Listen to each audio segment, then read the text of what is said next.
But cultural perspectives are also important for understanding economic practice, and this is the second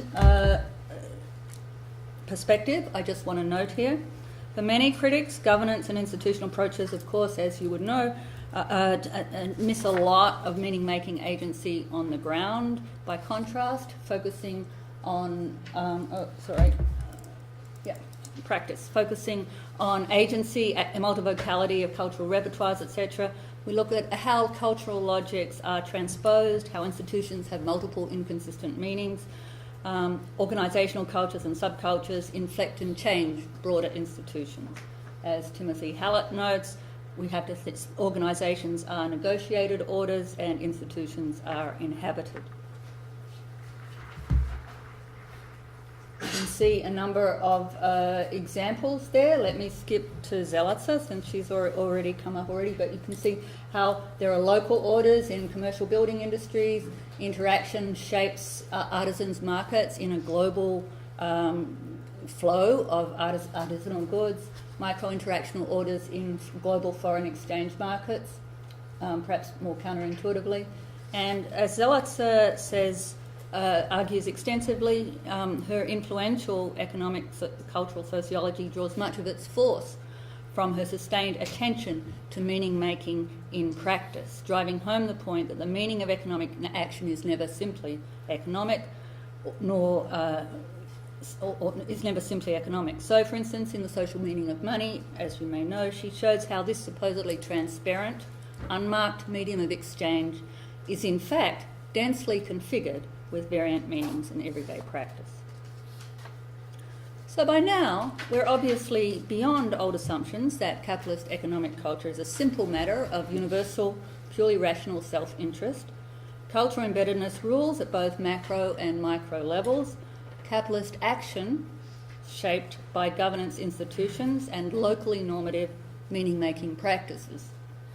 But there's a problem. Looking at cultural production and culture in action doesn't go far enough, I argue. In a way, capitalist culture seems so embedded now in specific contexts that any connection with political economy is extremely remote.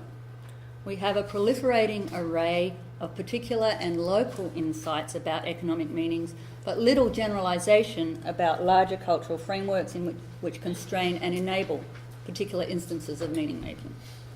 Some economic sociologists have been saying recently that we should get beyond embeddedness and look once again at more general theory of capitalism.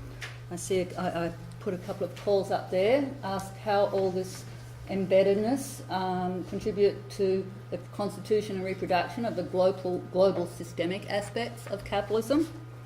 I agree with these suggestions, but unlike them, I'm saying we should focus more on culture and not, as they imply it, less. We need to understand a lot better the widespread economic discourses which transcend situational embeddedness. What are the underlying discourses which orient cultural production and structure cultural repertoires?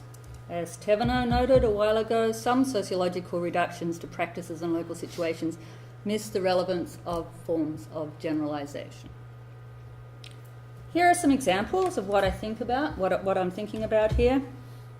How should we generalise about discourses of constituting relations between actors in industry fields?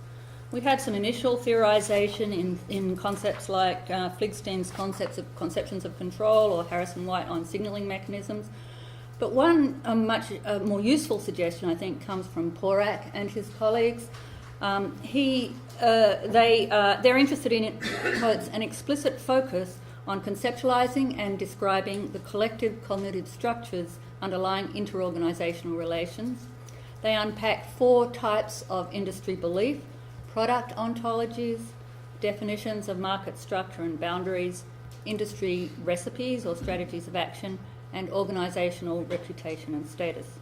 This offers, I think, a generalisable framework for analysing across different sorts of industry fields. And I have a couple of examples I could go into if you would like me to pursue them at any point. I'll skip over some of those, but what about cultural constructions of price? Fred Werry has a lovely theory paper on how pricing becomes signalling.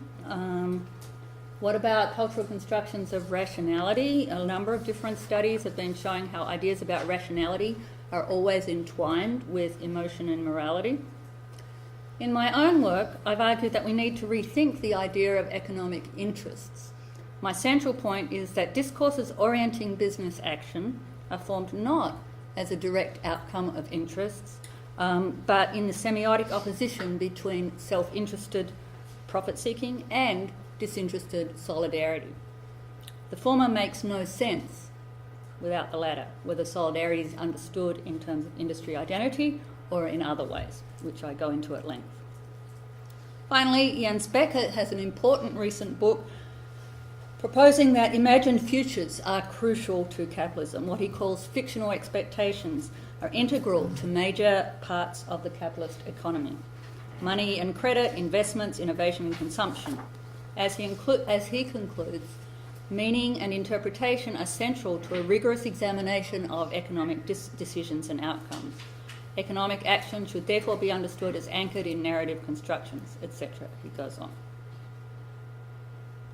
So that's my agenda for a cultural sociology of capitalism. We've come a long way answering the question I started with, but now we need to know do a lot more to analyse these broad cultural patterns. At the moment, this line of analysis is too, in my opinion, ad hoc, and there's little scholarly conversation around differing versions of economic discourses transcending particular situations, and and especially that will mean connecting up to political economy a lot better. Although I think this is what cultural sociology can do best. It's a role for cultural sociology. Finally, you may be asking about the normative risk of challenging simplistic assumptions that capitalism is all about rational, self-interested action all the time. I argue instead that supposedly critical perspectives naturalising self-interested profit-seeking are more dangerous. First, they underestimate the contemporary normative power of business, which runs much deeper than simplistic assumptions suggest. In the longer term, I think, simple critique throws out the baby with the bathwater. From that starting point, there's no way we can sustain a highly complex division of labour without a normative model of economic action as naturally and eternally self-interested. We need to dig deep to find a cultural surplus, as critical theorists once called it, which might become a shared normative grounding for complex institutions of production and exchange, which might function not simply through self-interested strategy, but through more encompassing solidarity.